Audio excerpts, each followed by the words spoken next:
Buenos días, nosotros somos el equipo número 8. El equipo está conformado por mi compañero Ronaldo y su servidora María del Mar. Y el tema que a continuación les vamos a presentar va a ser el de integración de los mecanismos renales para el control del volumen sanguíneo y del volumen de líquido extracelular. Siguiente. Bueno, el volumen de líquido extracelular depende del equilibrio entre el ingreso y la excreción de agua y sal. Como el volumen que ingresa depende únicamente de lo que se consume, es decir, de los hábitos alimenticios que tenga cada persona, el equilibrio básicamente se mantiene debido a los riñones que regulan la excreción. Mecanismos de control que regulan la excreción de sodio y agua, ajustes intrarrenales y sistémicos. A largo plazo, una persona excreta la misma cantidad de sodio que ingiere. Si existieran alteraciones sobre la función renal, el equilibrio entre el aporte y la excreción de sodio no debería de tardar muchos días en nivelarse, siempre y cuando las alteraciones no sean tan graves, y el equilibrio se mantendría gracias a ajustes intrarrenales que no alteran demasiado los niveles del volumen de líquido extracelular. Por otro lado, si las alteraciones son graves y la compensación intrarrenal no es suficiente para lograr equilibrarlo, entonces comienzan a llevarse a cabo los ajustes sistémicos.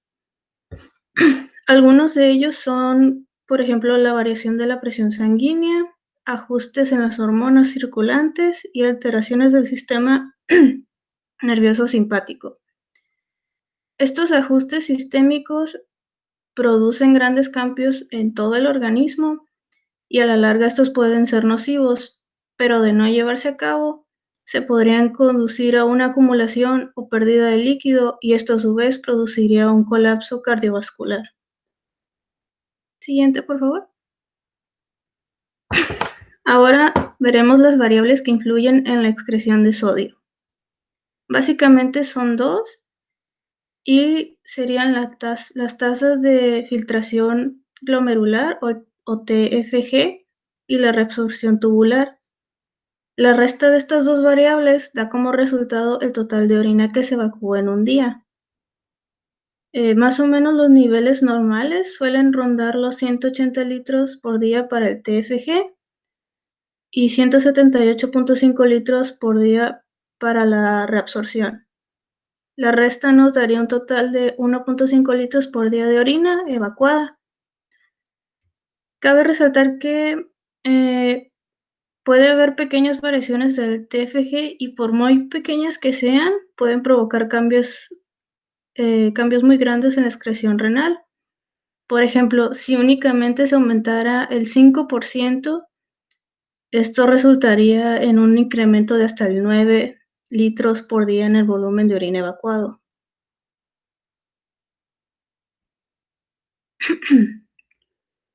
Importancia de la natriuresis por presión, de la diuresis y de la diuresis por presión en el mantenimiento del equilibrio de sodio y de los líquidos corporales.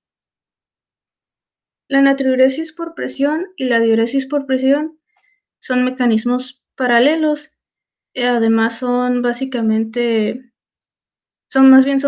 en el control de volumen. La siguiente, por favor.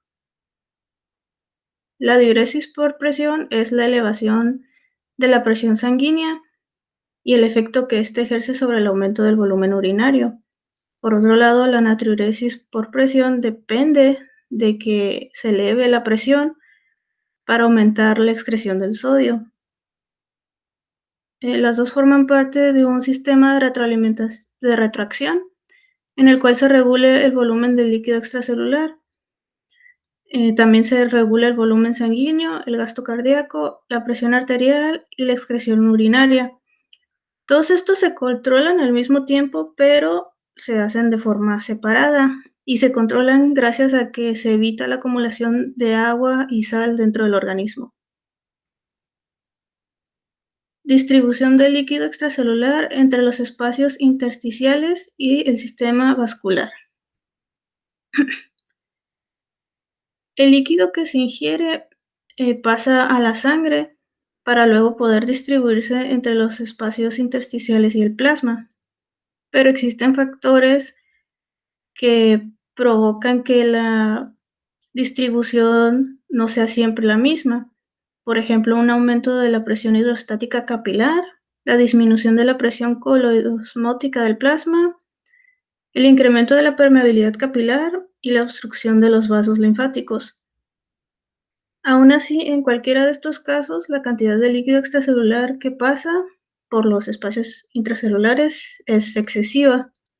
Cuando se acumulan pequeñas cantidades de líquido en la sangre, más o menos como el 20 o 30% permanecen ahí en la sangre y aumentan el volumen sanguíneo. El resto se dirige a los espacios intersticiales. Si el líquido extracelular se eleva alrededor de 30 o 50% del valor normal que debería de tener, el líquido adicional entra en los espacios intersticiales y solo un mínimo permanece en la sangre. Por lo tanto, los espacios intersticiales son básicamente reservorios de desbordamiento para el exceso de líquido. Siguiente, por favor. Factores nerviosos y hormonales que aumentan la eficacia del control de retracción entre el riñón y los líquidos corporales. Siguiente. El control de la excreción renal también se puede establecer por el sistema nervioso simpático. Esto, por ejemplo, cuando existe una hemorragia, pues se reduce el nivel sanguíneo y las presiones de las paredes de los vasos también se reducen. Y es aquí el momento en el que se activa el sistema, que con el fin de reducir la excreción de sal y agua, produce la constricción de arteriolas renales y el descenso del TFC.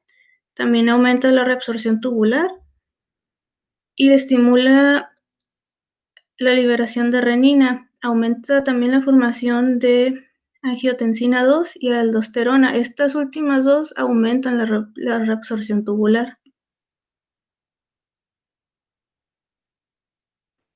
Respuestas integradas a las variaciones de la ingestión de sodio.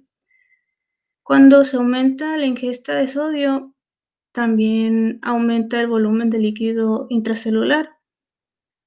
Siguiente, por favor. Bueno, al aumentar estos dos, se ponen en marcha varios mecanismos para poder aumentar la excreción de sodio. Por ejemplo, primero se activarían los reflejos de los receptores de baja presión. Las señales de esos receptores llegarían al tronco encefálico y ahí inhiben la actividad nerviosa simpática de los riñones y reducen la reabsorción tubular de sodio. Después ocurren ligeros ascensos de la presión arterial. Estos incrementan la excreción de sodio a través de la natriuresis. Luego ocurre la supresión de la formación de angiotensina 2. Este reduce la reabsorción tubular de sodio y también reduce la secreción de aldosterona.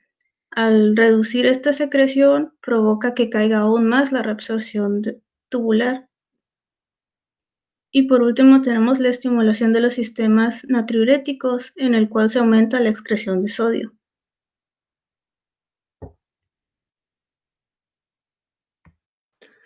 Muchas gracias.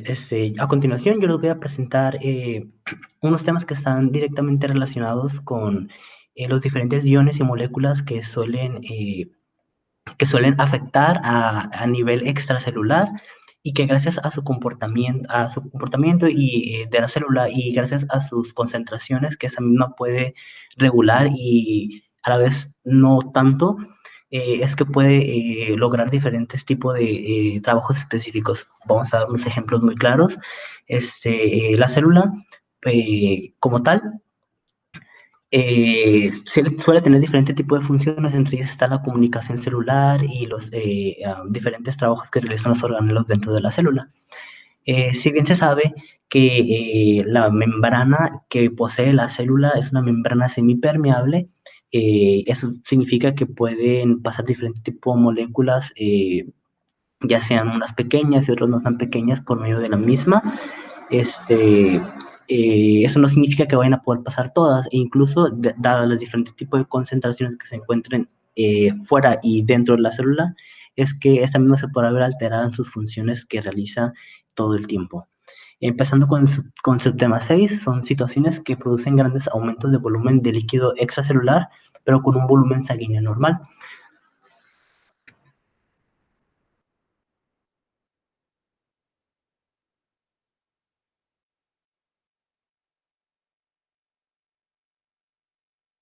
Introducción a los conceptos clave. Primeramente vamos a introducir 3 conceptos que van a ayudar mucho a poder entender estos temas. El primero es, ¿qué es un líquido extracelular? Si bien se sabe que en este ejemplo que tenemos aquí, esas bolitas color azul son las células que ya conocemos. Pues existen diferentes compartimentos que la célula posee, ya sea hacia sí misma o hacia su exterior, que dada cada uno de esos compartimentos es de que la célula podrá estar en contacto directo o no directo con esos mismos. Entonces encontramos con la célula, encontramos que también hay un espacio que se llama espacio intercelular o intersticial, que es el que se encuentra entre la periferia de una célula y otra.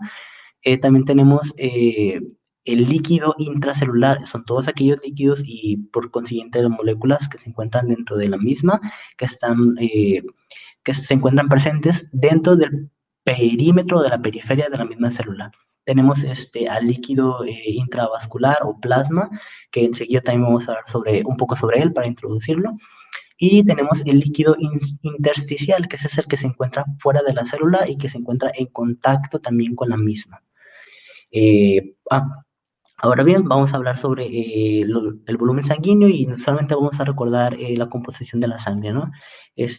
Como ya sabemos, la sangre tiene diferentes componentes que hace que tengan una densidad específica y bueno, ¿no? Tenemos que por 55% de esa sangre es plasma, 4% se encuentran células blancas o células blancas o células de defensa y también plaquetas. Y también tenemos otro porcentaje que son las células rojas o es la sangre como tal. Ahora bien, otro concepto muy importante que también nos va a ayudar a entender estos temas que a continuación los voy a presentar es un edema, ¿no? Vamos a definir a un edema como la acción que se realiza que se lleva a cabo en el exceso de líquidos. Ese exceso de líquidos puede estar dentro de un órgano, de un tejido, de una célula. Y como ese ejemplo, para que nos quede un poco más claro, se encuentra unos alvéolos en su estado normal, un estado de salud. Se encuentra esos alvéolos en una patología llamada enfisema, se ven un poco más pequeños y su membrana ya está un poco más rota también. Y se encuentra, por otro lado, una neumonía, donde ahí se ve muy claramente que en esa neumonía está sucediendo un edema, ¿no? Es el fluido y la sangre se encuentran dentro de los alvéolos y sí, es un ejemplo muy claro, ¿no? De un edema. Muy bien, ahora bien, como nuestro tema principal nos está hablando acerca de las situaciones que producen grandes aumentos de volumen de líquido extracelular, entonces vamos a ver por situación, nos referimos más bien en esta ocasión a patologías. Son una serie de patologías muy conocidas que nos darán un ejemplo de cómo esos, esos cambios a nivel extracelular pueden suceder y pueden afectar directamente a nuestra célula y al funcionamiento como tal. Tenemos como primer ejemplo el síndrome nefrótico. Este síndrome se da a nivel de riñones y prácticamente es una de las causas clínicas más importantes de un edema, como ya lo hemos mencionado antes. En esa situación, en esa patología, sucede debido prácticamente al aumento de la permeabilidad. los capilares glomerulares pierden grandes cantidades de proteína en el filtrado y la orina. Prácticamente lo que sucede en esta patología es que hay una pérdida de proteínas plasmáticas por la orina y hay retención de los riñones de sodio. Esto no sucede por causa y consecuencia del mismo. Ahí estamos viendo cómo a nivel extracelular se ve afectado, se han afectado los líquidos que se encuentran fuera de la célula, y es por eso que llegan a causar llegan a afectar una causa a la célula misma como tal, ya que se encuentran diferentes concentraciones como habitualmente deberían de estar en un estado basal o en un estado normal. La siguiente patología que les voy a presentar es llamada cirrosis hepática. Eso probablemente puede ser un poco más común, y ahí sucede algo muy particular.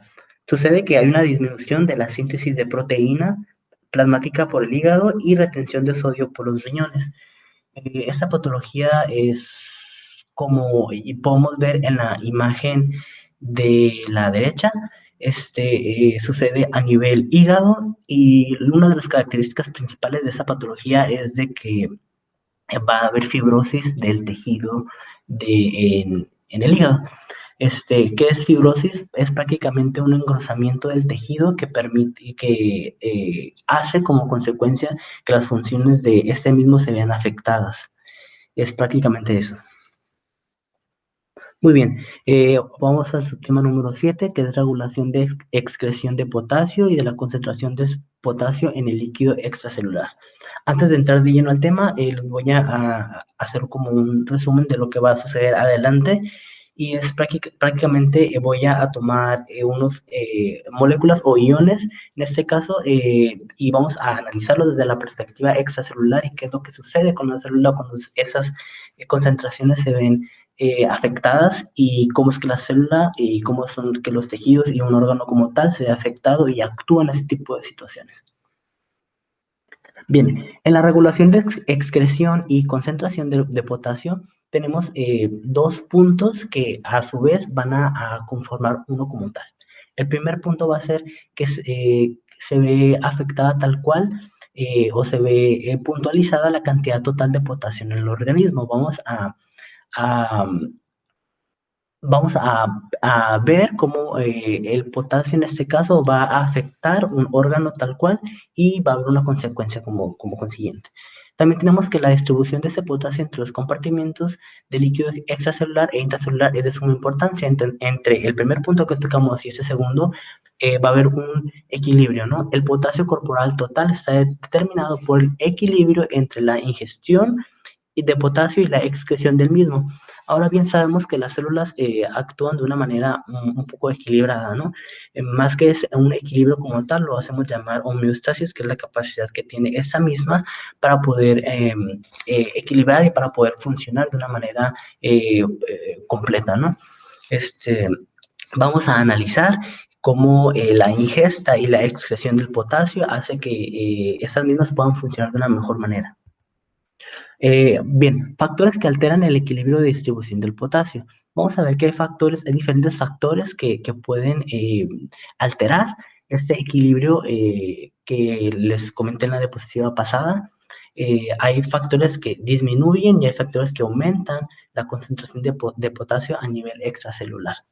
Factores que disminuyen la concentración de potasio va a ser una cantidad considerable de insulina, una cantidad considerable de aldosterona y alteración B adrenérgica. Y por su contraparte, lo podemos llamar así, los factores que aumentan el potasio extracelular son déficit de insulina, déficit de aldosterona y bloqueo de beta adrenérgica. Ahora bien, en este esquema les voy a mostrar un poco cómo es que funciona ese equilibrio en los niveles de concentración del potasio. Bien, como título yo lo coloqué, distribución entre la ingesta y la excreción de potasio. Podemos ver en esta imagen que la ingesta normal o la ingesta normal entre una persona de potasio es de 100 miliequivalentes por día. Tenemos que a nivel extracelular, el cuerpo adquiere 4.2 miliequivalentes por litro multiplicados por 14 litros que contiene un cuerpo humano promedio. A nivel intracelular también, que sería la contraparte, tenemos que hay 140 miliequivalentes por litro por 28 litros. Bien, ahora vamos a notar algo muy importante, ¿no? Que a nivel intracelular esa cantidad de potasio es mucho más grande. Porque como ya sabemos, la cantidad de potasio se encuentra en mayor concentración dentro de la célula que fuera, dadas las características especiales de la misma. Y bueno, ¿no? Cabe mencionar también que en promedio también una aproximación entre orina y heces, el cuerpo va a excretar potasio con una cantidad de 100 mil equivalentes por día. Tema 8. Control de la excreción de calcio y la concentración del ion calcio extracelular. Conceptos clave de control y regulación de calcio. A continuación les voy a presentar unos conceptos clave que nos van a ayudar a poder entender este tema en particular de una mejor manera.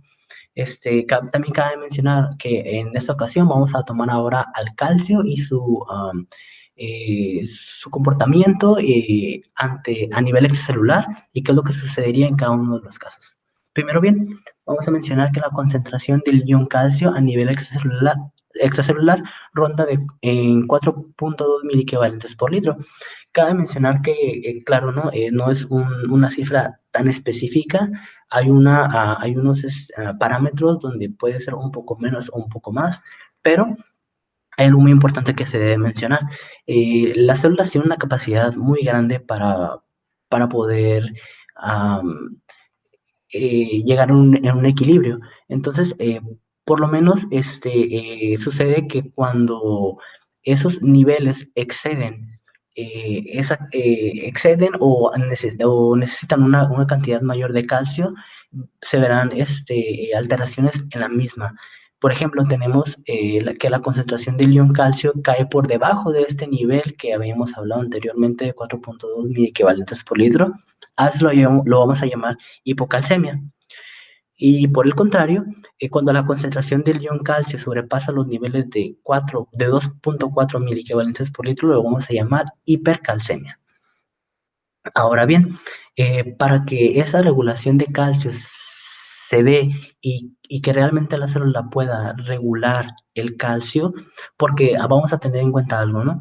Ese calcio que entra al cuerpo entra por medio de nosotros mismos, por medio de los alimentos.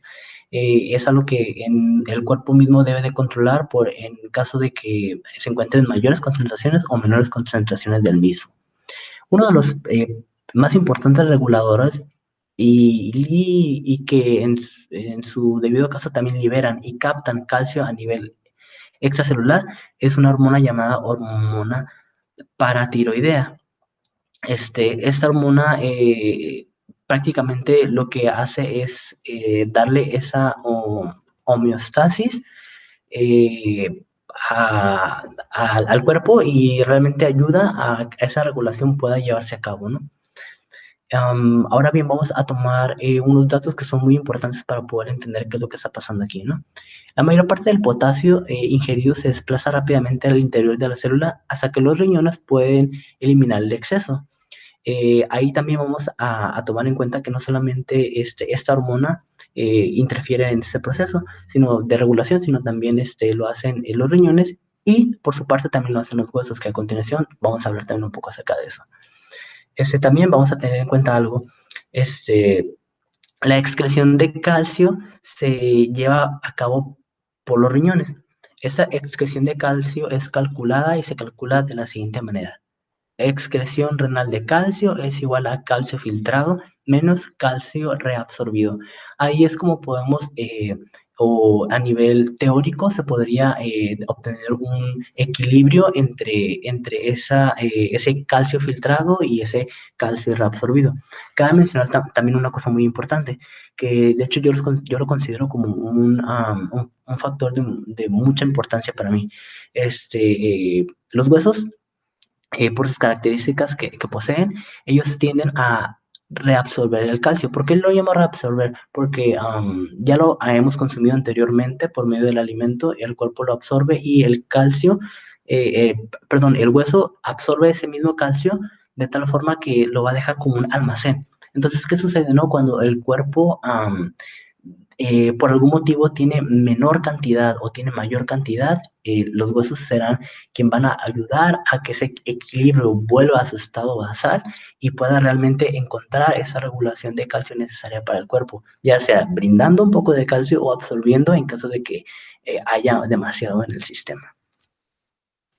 Subtema 9. Regulación de la excreción renal de fosfato. Ahora bien, hablaremos ahora de otra molécula que se lleva a nivel extracelular y su funcionamiento en el mismo medio. Hay cambios de la reabsorción por medio de ese fosfato. Se llevan a nivel tubular, por medio también de los riñones.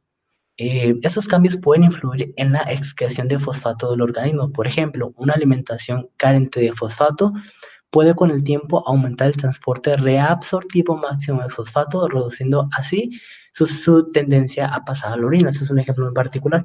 Pero hablando de fosfato, vamos a tener en cuenta unos parámetros o características muy importantes que se deben de tomar en cuenta a la hora de analizar los fosfatos a nivel extracelular.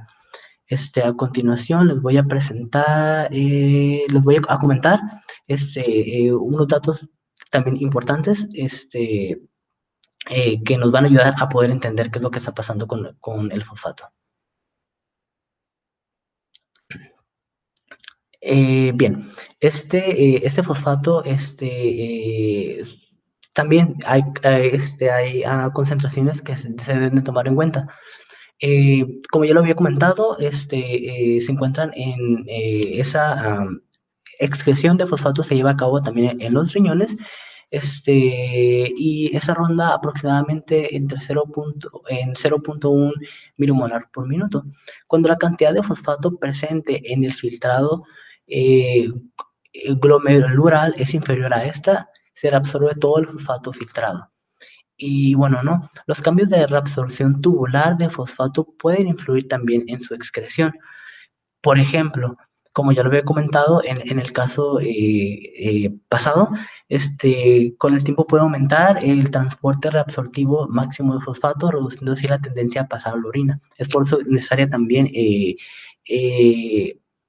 que las cantidades de fosfato se lleven de manera equivalente dentro del organismo. Y subtema 10 es control de la excreción renal de magnesio y de la concentración extracelular del ion magnesio. Ahora bien, vamos a hablar del magnesio y de su importancia que tiene a nivel extracelular. La excreción renal de magnesio se lleva a cabo de manera también equilibrada, de manera consciente por medio de las células y de los órganos. Y el primer punto a tocar, que es la ingesta diaria normal de magnesio, es alrededor de 250 a 300 miligramos por día. Pero solo la mitad de esas cantidades es absorbida a través del tracto intestinal. Aquí podemos ver que se lleva a cabo por medio de ese órgano tan particular. Y por otra parte, para mantener el equilibrio de los iones magnesio, los riñones deben excretar una cantidad de aproximadamente 50%. Eso significa que de los 200 a 300 miligramos por día, realmente el cuerpo solamente va a absorber la mitad y la otra parte lo va a excretar, alrededor de 125 a 150 miligramos por día, siendo esta función la responsable del equilibrio a nivel extracelular. Ahora bien, vamos a, bueno, como nota en particular, ¿no? Yo considero que el magnesio se da por medio de los riñones también, puede aumentar mucho la cantidad de magnesio cuando existe un exceso del mismo o disminuir prácticamente a cero en caso de carencia del mismo.